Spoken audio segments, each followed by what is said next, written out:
এই যে এটা মাছের ডিম, মাছের ডিমে আমি পেঁয়াজ, মরিচ, হলুদ, লবণ দিয়ে দেবো।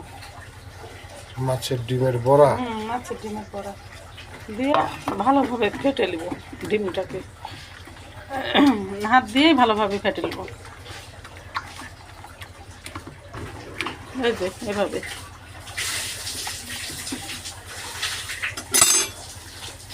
তেলটা একটু বেশি ফেটে গেছে, দিয়ে যে এখন এভাবে দিব। তেলটা বেশি মানে ইয়ে হয়ে গেছে, ধোঁয়া ছেড়ে দিয়েছে, বেশি গরম হয়ে গেছে। চমৎকার লাগছে। আচ্ছা, সময় আবার কারেন্ট চলে গেল। মাছের বড়া কার কার খেতে ভালো লাগবে কমেন্টে অবশ্যই জানাবেন, আর এভাবে বাসায় তৈরি করবেন। দেখেন কি সুন্দর হয়েছে বড়াগুলা। একটা জায়গা দাও তুলি, আমার হাতের কাছে যেটা পাই সেটা দিয়ে আমি তুললাম। দেখেন বড়াগুলা কি সুন্দর, বোঝাই যাচ্ছে না যে এটা মাছের বড়া। এই যে এই যে এই যে এভাবে আমি, অসাধারণ, সেই সুন্দর লাগছে। অসাধারণ হয়েছে মাছের বড়া। বড়া অনেকগুলো হয়, ডিম এখানে তেমন বেশি না। দেখো বড়া কতগুলো হলো, মাছের ডিম অনেক বাড়ে।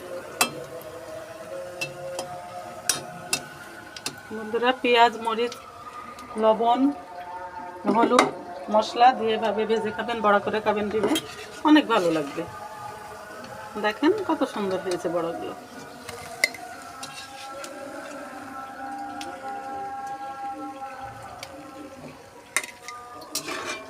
গরম গরম ভাতে সেই লাগবে। এই যে বড়া বানানো আমার কমপ্লিট।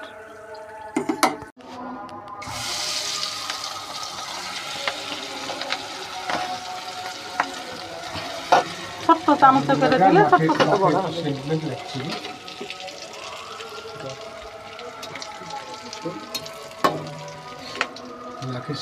কই আমার বাড়িওয়ালা, একটু খায়া দেখো কেমন হয়েছে মাছের ডিমের বড়াটা।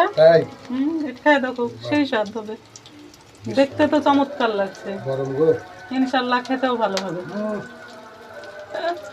অসাধারণ, অসাধারণ, তাই হেভি টেস্টি। সার্থক।